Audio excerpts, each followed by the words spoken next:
Tukisema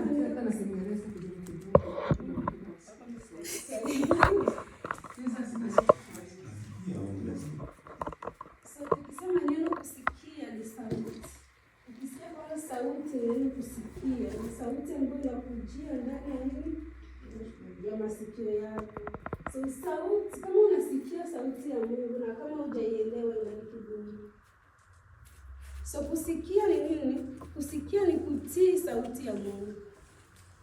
Unaposikia ni kama neno la kutii, na unaposikia ni kuelewa nini ambacho unachokisikia. Na unaposikia pia utii kile ambacho unachokisikia.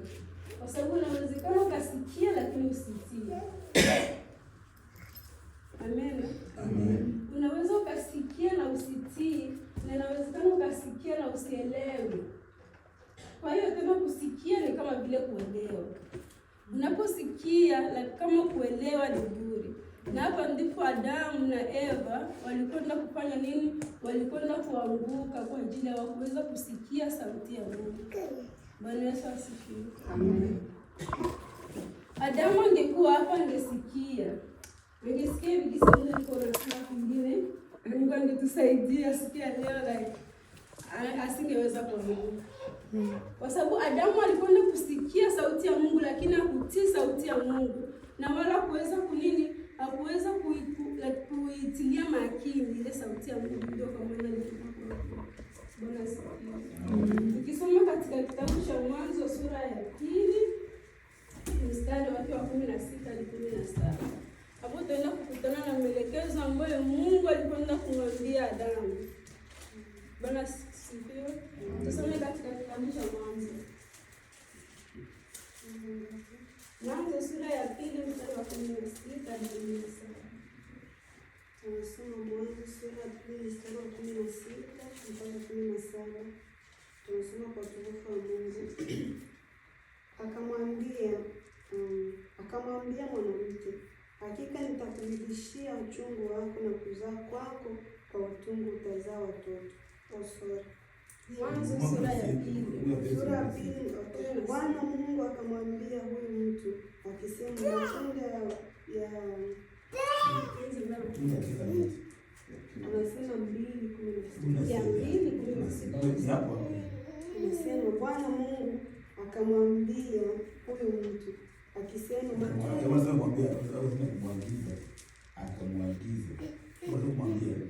Bwana Mungu akamwagiza huyo mtu akisema, matunda ya kila mti wa bustani waweza kula, lakini matunda ya mti wa ujuzi wa mema na mabaya usile, kwa maana siku utakapokula matunda ya mti huo utakufa hakika. Bwana asifiwe. Hapo usitoke hapo.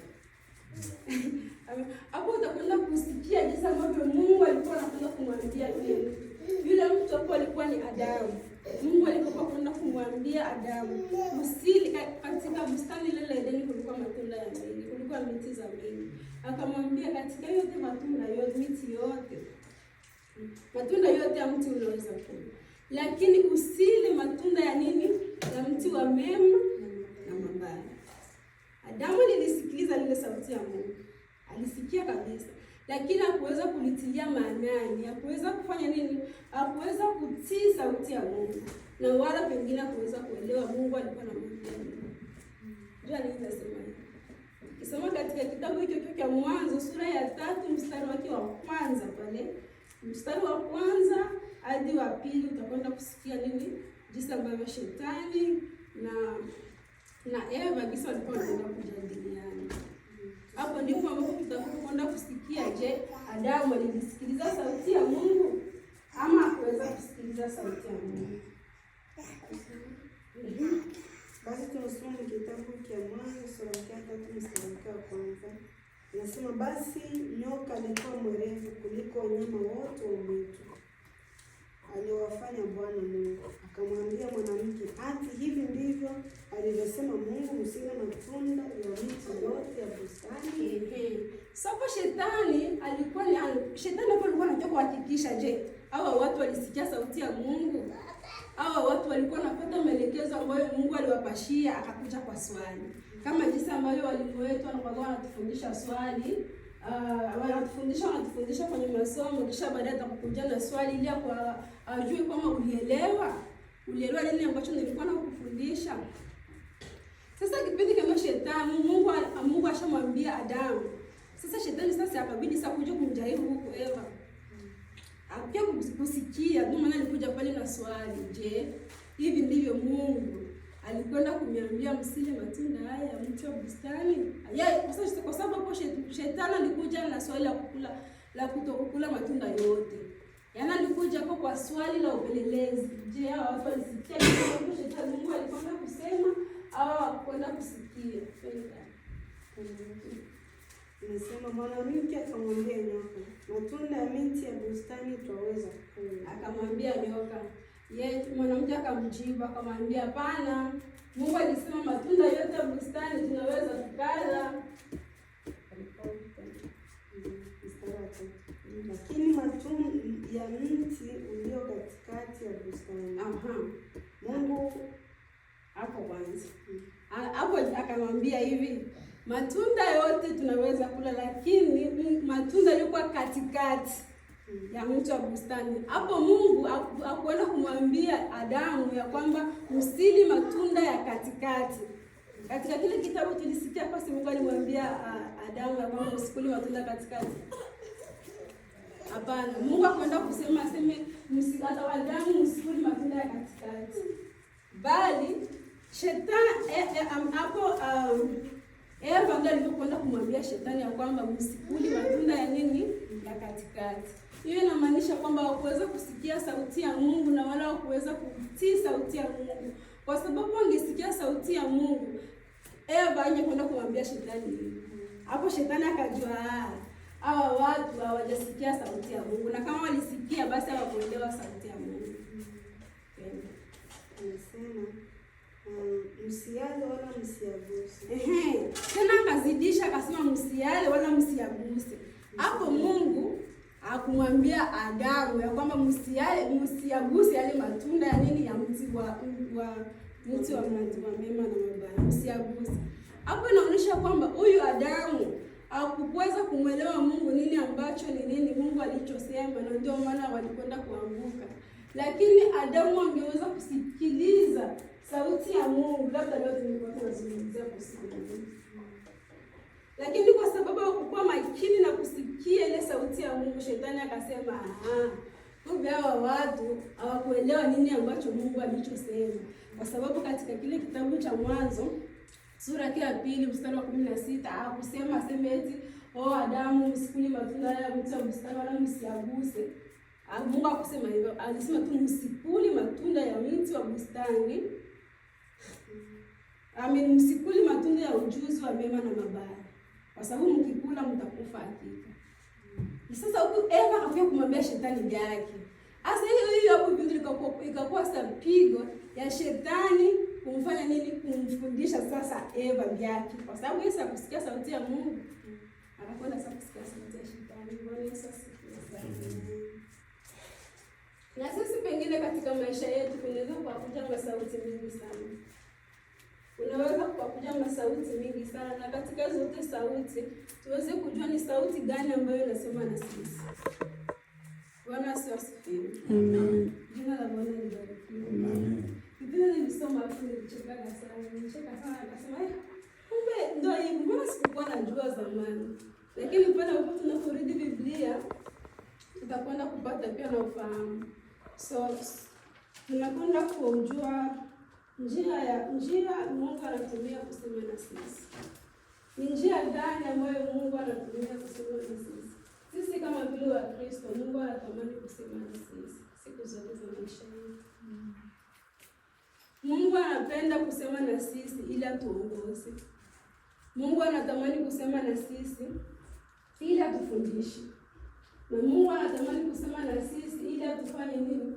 Atuonye. Njia ya kwanza ya Mungu kusema na sisi ni njia ya kusoma neno lake na na kulitafakari. Tunaposoma neno la Mungu, hakikisha tusilisome kama vile gazeti. Tusome neno la Mungu kwa kulisoma Pia tusome neno la Mungu kwa kulitafakari ile maandiko ambalo nini linasomwa huko ndani. Tunaposoma hivyo tutakuwa tunasikia sauti ya Mungu. Bwana Yesu asifiwe. Bwana Yesu Kristo asifiwe. Biblia limewekwa kwa ajili ya nini? Ya kusoma neno la Mungu. Na Biblia ni nini tena?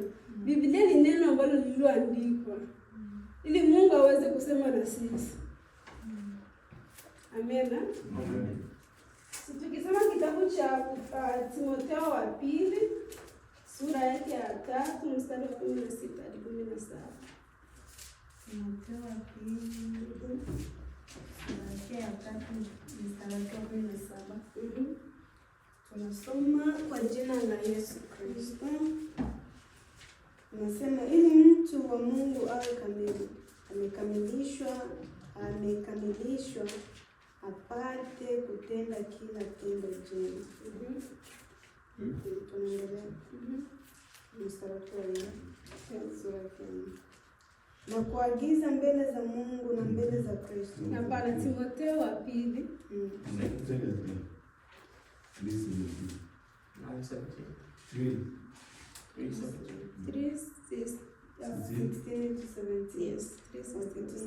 Tunasoma kila andiko lenye pumzi ya Mungu lafaa kwa mafundisho na kwa kuwaonya watu makosa yao. Sasa simamia. Kila neno la Mungu, kila fundisho la neno la Mungu, linafaa kwa mafundisho. So, andiko la Mungu linakuja kwa mafundisho, linatumiwa kutufundisha sisi. Tunaposoma neno la Mungu, tujue kwamba Mungu katika hilo andiko ana lengo gani na sisi. Je, anakuja ili kutufundisha? Na neno la Mungu linakuja kutufundisha, na neno la Mungu pia linakuja kutuonya, na neno la Mungu pia linakuja kutufanya nini hapo anasoma? Nasema na kwa kuongoza na kwa linakuja kutuongoza tena neno la Mungu katika haki yote. Kwa hiyo neno la Mungu tunaposoma linakuja kutufundisha sisi, linakuja kutuongoza na pia linakuja kutuonya. Katika hayo yote ili tufanye nini? Tufanye tu haki. Na katika hayo yote ili tusikie sauti ya Mungu. Hatutakwenda kusikia sauti ya Mungu kama hatusomi neno lake. Hatutasikia sauti ya Mungu kama hatuna mafundisho, tutafakari neno la Mungu. Na pale tunaposoma neno la Mungu tuhakikishe tulitafakari. Bwana Yesu asifiwe. Amen. Tukuna njua kisa kusome, tusome kweli. Lakini kama tukutafakari ni bure, bora tuache. Kwa sababu katika kutafakari neno la Mungu ndipo ambapo kunakuja sauti ya Mungu. Mungu huwa anasema na kupitia neno lake.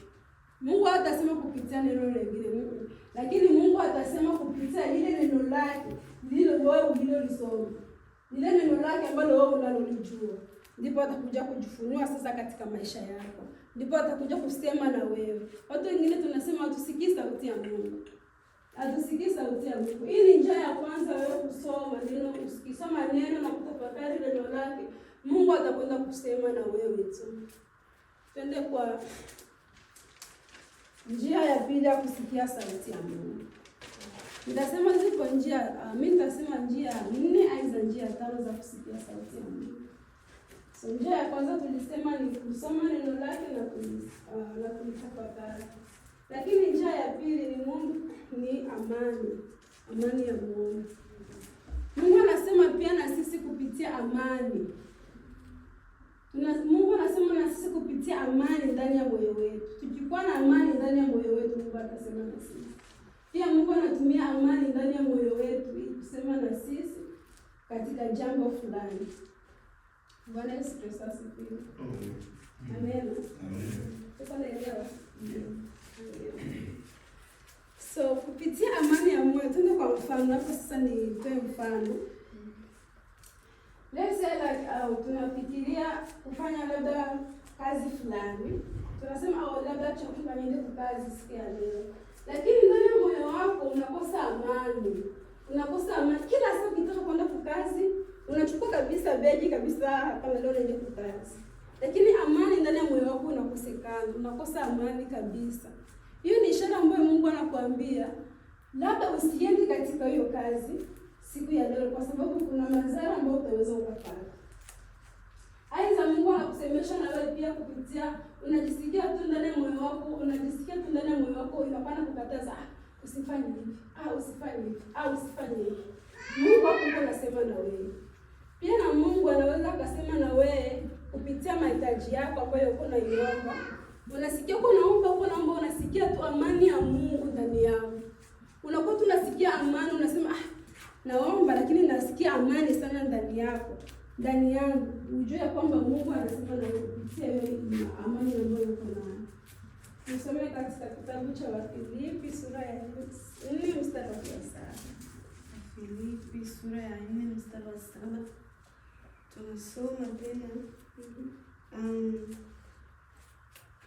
Na amani ya Mungu itayo akili zote itawahifadhi mioyo yenu na nia zenu katika Kristo Yesu. So hapo tunaona kama amani ya Mungu itakwenda kuhifadhi mioyo yetu.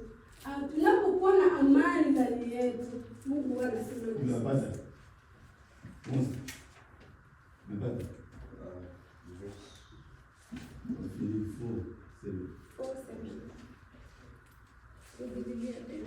Nasema na amani ya Mungu ipitayo akili zote itawahifadhi mioyo yenu na nia zenu katika Kristo Yesu.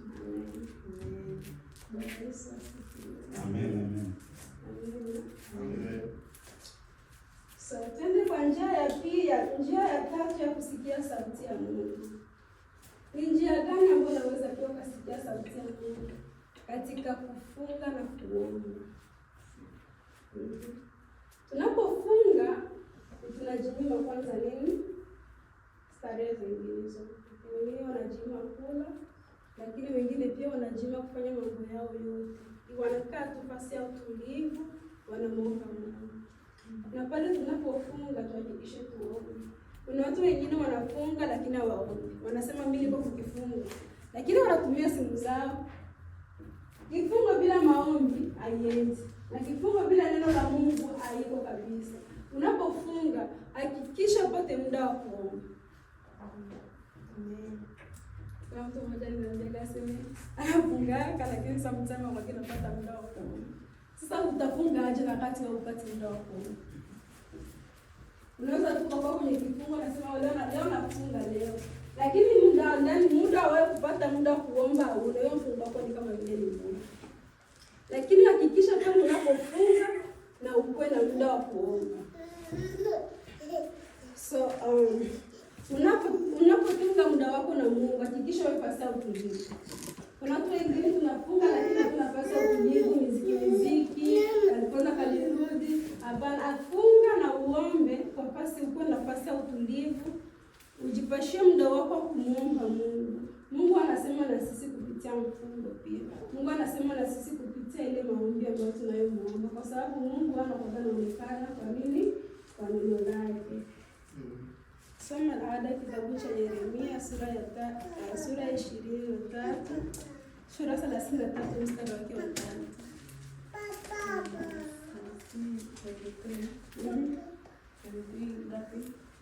Salasini na tatu mstari wake wa 3. Mshaona? Jeremiah 23. Nasema niite nami nitakuitika. Niite nami nitakuitika. Nami nitakuonyesha mambo makubwa. Amen. So hapo so Mungu hapo anasema niite nami nitakuitika.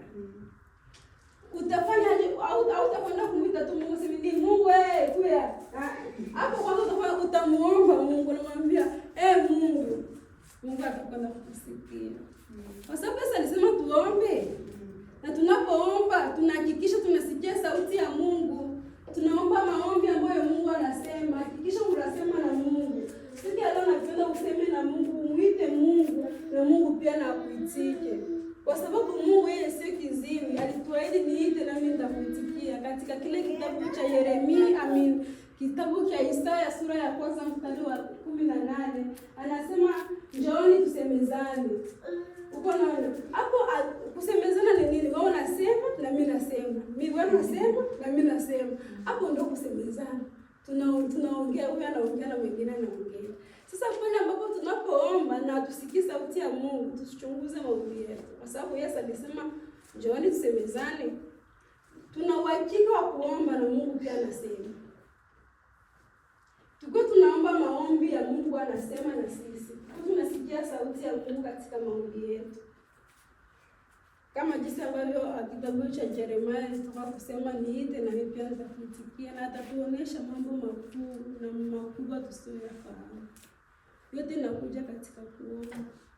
Yote inakuja katika kusoma neno lake kama nilivyosema zamani. Kwa sababu tunapoomba na kusoma neno lake, Mungu anakwenda kusema na sisi. Watu wengi leo tumepoteza sauti ya Mungu kwa sababu ya kutokutii kwetu. Watu wengi leo tumepoteza kusikia sauti ya Mungu kwa sababu ya kutokufuata nini Mungu alisema na sisi zamani, na sisi tunafanya nini? Hapo uwezo ukasikia sauti ya Mungu kama Mungu ashakuagiza kitu fulani fanya hivi. Sisi tunatia tu kaini. Si Mungu nitafanya siku nyingine. Utasikia kwa sauti ya Mungu. Kwa hiyo tumuombe Mungu atupashine hiyo tena ya kusikia sauti yake. Tukuwe na maombi ambayo Mungu anasema na sisi katika maisha yetu. Njia ya ine ya kusikia sauti ya Mungu ni njia gani? Mungu anasema nawe kupitia Roho Mtakatifu. Bwana Yesu asifiwe. Mungu anasema na sisi kupitia Roho Mtakatifu. Kisoma katika kitabu cha Yohana sura 16 mstari wake wa 13. Yohana 16 mstari wake wa 13 inasema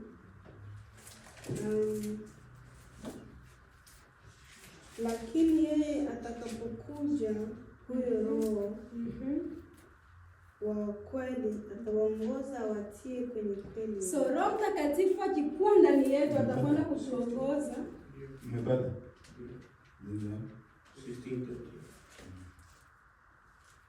Yohana 16 mstari wa 13. Lakini yeye atakapokuja huyo Roho wa kweli atawaongoza watie kwenye kweli yote. Okay. So Roho Mtakatifu pale anapokuja, Roho Mtakatifu akikuwa ndani yetu atakwenda kutuongoza katika kweli yote. Atawaongoza watie kwenye kweli yote, kwa maana hata nena kwa shauri lake mwenyewe. Roho Mtakatifu hatakwenda kunena kwa shauri lake mwenyewe, bali atanena katika shauri la Mungu. Lakini yote atakayoyasikia atayanena, na mambo yajayo atawapasha habari yake. Tukikuwa na Roho Mtakatifu ndani yetu atakwenda kutupasha habari ndani yetu. Ndani yetu tutakuwa tunasikia Roho wa Mungu anasema na sisi. Ndani yetu tutakwenda kusikia sauti ya Mungu inasema na sisi. Roho wake Mtakatifu Roho Mtakatifu akikuwa ndani yako atakuwa na kushuhudia ndani kwa ndani. Yaani unapokuwa na Roho Mtakatifu ndani yako tu utakuwa na Roho Mtakatifu atakuwa na kushuhudia. Roho Mtakatifu atakwenda kukufundisha yaliyokuwa ya tajiri ambayo wewe hujayajua kabisa. Na Roho Mtakatifu akikuwa ndani yako atakwenda kukufundisha yaliyokuwa ambayo wewe hujayajua, haujawahi kuyasikia, haujawahi kuyaona. Atakwenda kukufunulia kwa sababu uko na Roho Mtakatifu. Kwa sababu unasikia sauti ya Roho Mtakatifu. Amen. Bwana Yesu asifiwe. Njia ya 5 ya kusikia sauti ya Mungu. Njia ya ndoto na maono. Pale tunapolala, tunaona tunaona. Hasa hiyo pia ni njia ya Mungu kusema na sisi. Mungu anasema na sisi kupitia ndoto. Mungu anasema na wanawake kupitia maono. Amen. Bwana Yesu asifiwe. Kama tunataka tuombe Mungu atufungue ndoto zetu, kwa sababu yeye anasema tena sisi kupitia ndoto, na pia anasema na sisi kupitia nini? Kupitia maono. Tukisoma katika kitabu cha Matendo ya Mitume sura 10 mstari wa 2 hadi wa 1. Sura ya 10 mstari wa 2 hadi wa 1. Tunasoma. Alikuwa na mtu Kaisaria, jina lake Kornelio, akida wa kikosi kilichoitwa Kiitalia, mtu mtaua mchaji wa Mungu, yeye na nyumba yake yote. Naye alikuwa akiwapa watu sadaka nyingi na kumwomba Mungu daima. Akaona katika maono waziwazi kama saa 9 ya mchana, malaika wa Mungu akimjia na kumwambia, Kornelio. Akamtazama sana, akaogopa, akasema, kuna nini Bwana? Hapo aliona ni nini? Aliona ni maono. Kwa hiyo kumbe Mungu anasema na sisi kupitia maono. Na Mungu atasemaje na sisi kupitia maono? Njia zote zile tulizosema mbele. Njia kwanza kusema neno. Hapo ndio kuko njia tu ya kwani wewe ukituna Mungu anaposema na sisi, anasema na yeye, anasema na sisi kupitia neno lake. Neno la Mungu tu kwanza. Ukikuwa pale na neno lake, Mungu atasema na wewe. Atasema na kupitia hizo zote njia, na katika hizo zote njia kuna njia iliyokuwa kubwa wala njia iliyokuwa ndogo. Sauti ya Mungu ni sauti ya Mungu. Bwana Yesu asifiwe. Amina. Amen. So, na pia katika kusikia sauti ya Mungu kuna laana na pia kuna baraka. Tunaposikia sauti ya Mungu. Sijui kama niko haraka. Mungu tuseme. Katika kusikia sauti ya Mungu kuna laana na pia kuna baraka. Hii somo ni somo mkubwa sana. Mungu ndio ikataikata. Lakini tukisema tuiseme yote iko somo ya mkubwa sana, tutakwenda kuona sauti kuko sauti ine za kusikia, kuko sauti hizi ine. Kuko kusikia sauti ya Mungu, kuko kusikia sauti ya shetani, na kuko kusikia sauti ya mtu binafsi. Lakini hapo ndio naona kama muda wangu kwa naenda. Tunaenda kufaida na hasara kutokusikia sauti ya Mungu.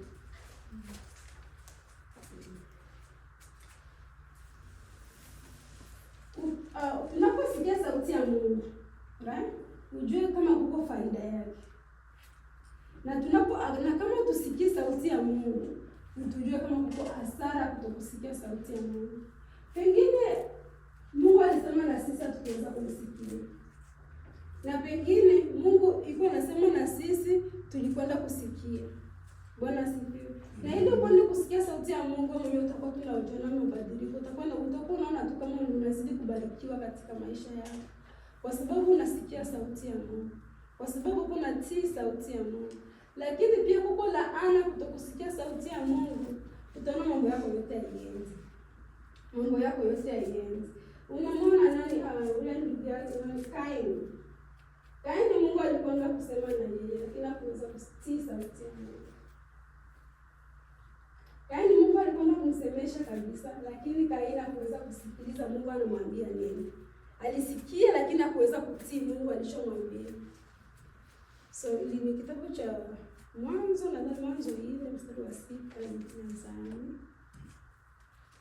Hapo ndio tunakwenda kuona Mungu anamwambia Kaini kwamba kwa nini unadhabu? Je, ukifanya mema usipata kibali? Akamwambia Kaini kwamba angalia dhambi iko mlangoni mwako na inabidi hiyo dhambi wewe ushinde. Lakini Kaini hakuweza kusikia, hakuweza kuelewa sauti ya Mungu. Hakuweza kutii sauti ya Mungu. Akaamua kwenda kumuua ndugu yake Abeli. Kwa hiyo kuna uwezekano mkubwa sana wa sisi kusikia sauti ya Mungu na tusitii Mungu anasema nini na sisi. Kuna uwezekano mkubwa sana wa Mungu anasema na sisi leo na sisi hatusikii sauti ya Mungu, na hapo ndio kunatokea sasa madhara. Kaini alipata madhara yake. Kaini alikwenda kulaaniwa kwa sababu hakuweza kusikia sauti ya Mungu. Lakini pia kuko baraka ya kusikia sauti ya Mungu. Amen.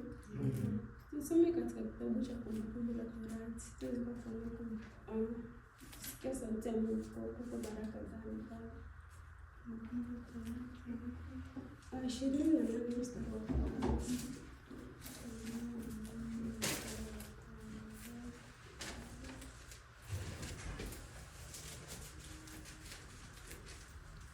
Tunasoma 28 mstari wa 1.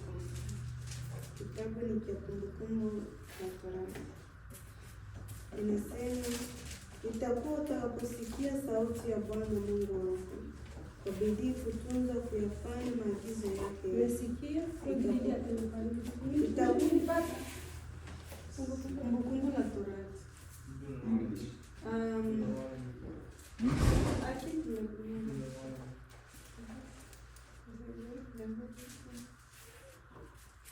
Kumbukumbu la Torati ni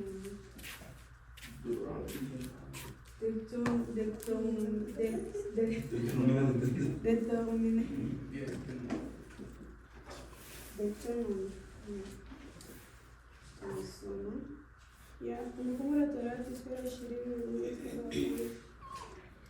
Tunasoma inasema, itakuwa utakaposikia sauti ya Bwana Mungu wako kwa bidii kutunza kuyafanya maagizo yake. Umesikia? Kuagizayo leo, ndipo Bwana Mungu wako atakapokutukuza juu ya mataifa yote. So hapo yoyote itakuja, Mungu atakwenda kukutukuza juu ya mataifa yote kwa kusikia sauti ya Mungu. Hiyo ndio faida kwanza, cha kwanza kwa kusikia sauti ya Mungu. Mungu atakwenda kufanya nini? Atakwenda kukubariki pia. Tena nasema, na baraka hizo zote zitakujilia na kupata usikiapo sauti ya Bwana. Na kuna baraka zote zitakwenda kukukuta na kukupata kwa ajili ya wewe kusikia sauti ya Mungu. Utabarikiwa mjini, utabarikiwa na mashambani. Utabarikiwa mjini, utabarikiwa mashambani. Kwa sababu tu gani? Ya kunisikia sauti ya Mungu. Unaposikia sauti ya Mungu utabarikiwa mjini. Utabarikiwa mahali ambapo uko nakaa kwa sababu unasikia sauti ya Mungu. Utabarikiwa uzao wa tumbo lako. Utabarikiwa uzao wa tumbo lako. Na uzao wa nchi yako. Na uzao wa nchi yako. Na uzao wa nyama wako. Na uzao wa nyama wako. Na mifugo maongeo ya ng'ombe wako. Ng'ombe wako. Na wadogo wa kondoo zako. So hapo ndio unaona Mungu atakubariki hayo yote. Uzao wa tumbo lako litakwenda kubarikiwa kupitia nini? Kusikia sauti ya Mungu. Unaposikia sauti ya Mungu utakwenda kubarikiwa, uzao wako utakwenda kubarikiwa. Ndio maana tu mtu anakuta sema, mimi watoto wangu wanafanya kitu sana, mimi nimefanikiwa, mimi nimefanya hivi. Amefanikiwa yule mwenzani kusikia sauti ya Mungu. Baba pende tu kwa kitabu cha Kumbukumbu la Torati 28 mstari pale wa kwanza hadi utashuka. Unaposikia sauti ya Mungu tutabarikiwa. Watoto wako watakwenda kubarikiwa pia na wao. Kwa ajili ya nini? Unakwenda kusikia sauti ya Mungu. Chochote kile kitu utakopo nafanya kitakwenda kubarikiwa. Ukifanya hivi Mungu anakubariki. Kwa sababu gani? Uko nasikia sauti yake. Amen. Amen. Itabarikiwa kapu la chombo chako. Amen. Na itabarikiwa kapu lako na chombo chako cha kukandia unga. Utabarikiwa uingiapo, utabarikiwa na utokapo. Utakuwa unabarikiwa pale unapoingia, pale unapotoka unabarikiwa. Kwa ajili ya nini? Kwa ajili unasikia sauti ya Mungu. Bwana atawafanya adui zako wainukao juu yako kupigwa mbele yako. Na Mungu atawafanya adui zako wapigwe juu ya nini? Juu ya wewe unasikia sauti ya Mungu. Watakapotokea kwa njia moja, lakini watakimbia mbele yako kwa njia saba. Sio mimi hapo nilisema. Mungu ndiye anasema pale ambapo unaposikia sauti yake, hata pale adui zako anasema huyu mtoto wangu huyu atakufa siku ya leo. Huyu hatafika kesho. Hata waganga, wachawi, walozi wajipange kwa nia hii, kwa nia moja. Lakini kwa ajili wewe unasikia sauti ya Mungu, Mungu atakwenda kufanya nini? Atakufanya wapigwe. Watakuja kwa njia moja na Mungu atawasambaratisha kwa njia saba kwa sababu wewe kwanza unasikia sauti ya Mungu. Bwana atawafanya adui zako wainukao juu yako kupigwa mbele yako. Ndio. Watakutokea hapa nitasoma mstari kama nasema. Bwana ataiamuru baraka ije juu yako katika ghala zako na mambo yote utakayoyatia atakubarikia katika nchi akupayo Bwana Mungu wako. Na yote hayo Mungu atakufanyizia ni kwa ajili ya nini? So pale ambapo unaposikia sauti ya Mungu, yote hayo yote Mungu atakwenda kufanya nini? Atakwenda kukupashia, atakwenda kukubariki, atakwenda kukupigania vita, atakwenda kukufanyizia hivi. Watoto wako watakuwa vichwa, watakuwa mkia, mashamba yako yatakuwa sawa, kwa sababu wewe kwanza unasikia sauti ya Mungu. Unasikia baraka kusikia sauti ya Mungu. Tuombe Mungu sana tuwe tunasikia sauti yake. Bwana asifiwe. Amen. Tuende kuona hiyo yote hapo, kama mtakuwa na muda sikia leo muende kusoma yote. Lakini ikifika hiyo kutoka shuka pale 15 tutakwenda kuona laana ya kusikia sauti ya Mungu. Lakini itakuwa usipotaka kusikia sauti ya Bwana, sikia sasa hapo. Usiangalie kufanya maagizo yake yote ya amri zake. Kuagizayo hivyo leo, ndipo zitakapokujia laana hizo zote na kukupata. Kumbe kuko na maagizo na laana hizo zote, kama tulivyosema kule, kama tunakumbuka, kama tulisema ya kwamba huyu ndugu yake na Kaini alikwenda kufanya nini? Alikwenda kupata laana kutokusikia sauti ya Mungu. Hapo sasa tutakwenda kuona sasa njia ambazo unaweza kupata laana kutokusikia sauti ya Mungu. Utalaaniwa mjini, utalaaniwa na mashamba. Hizo zote laana zitakuwa zinakupata wewe kutokusikia sauti ya Mungu. Utalaaniwa kapu lako na chombo chako cha kukandia. Utalaaniwa uzao wa tumbo lako na uzao wa nchi yako, maongeo ya ng'ombe wako na udongo wa kondoo zako. Utalaaniwa moja. So uzao wako utakwenda kulaaniwa kwa kutokusikia sauti ya Mungu. Unasema mbona mimi nakuwa nazala lakini si baya? Hao watoto wanakuwa tunaniletea mimi labda nijaribu. Watoto mbona wananisemesha zangu? Watoto wangu mbona wanisaidii? Watoto wangu mbona hawafuati mapenzi ya Mungu? Ni kwa ajili yako kwanza, wewe mama yangu, usikia sauti ya Mungu. Kwa sababu pale utakaposikia sauti ya Mungu, uzao wako utakwenda kubarikiwa, lakini kama kusikia sauti ya Mungu, uzao wako utakwenda kulaaniwa. Sio mimi ndo nilisema, ni kitabu. Biblia ilisema. Sauti ya Mungu inasema, tunaendelea kusema. Utalaaniwa uingiako, utalaaniwa na utokapo. Bwana atakuletea laana na mashaka na kukemewa katika yote utakayotia mkono wako, kuyafanya hata uangamie na kupotea kwa upesi kwa ule uovu wa matendo yako uliyoniacha kwayo. So yote hayo napo utaenda ukisoma yote, utaona laana ziko nyingi kuliko baraka. Ukisoma katika hiyo mstari yote leo, kama mko na muda tumsome yote. So mimi msome yote, mtaona laana, na pia mtakuwa msome yote, mtaona baraka ambazo Mungu atakazoziachia tunaposikia sauti ya Mungu. Kwa hiyo ndugu zangu, kusikia sauti ya Mungu inafaa sana katika safari ya Kristo. Sauti ya Mungu inafaa sana tusikie sauti ya Mungu pale ambapo tunapoongoza. Tunaposikia sauti ya Mungu inafaa sana katika huduma ambazo tunazozifanya. Sawa, kama tusikie sauti ya Mungu hakutakuwa kitu kinachoendelea. Kama tunaposikia sauti ya Mungu tutakwenda kubarikiwa. Amen. Bwana Yesu asifiwe. Amen. Unaposikia sauti ya Mungu, hata huduma yako utakwenda kufanya nini? Utakwenda kubarikiwa. Kwa sababu tunasikia sauti ya Mungu. Na Bwana Mungu alibariki jina lake. Amen.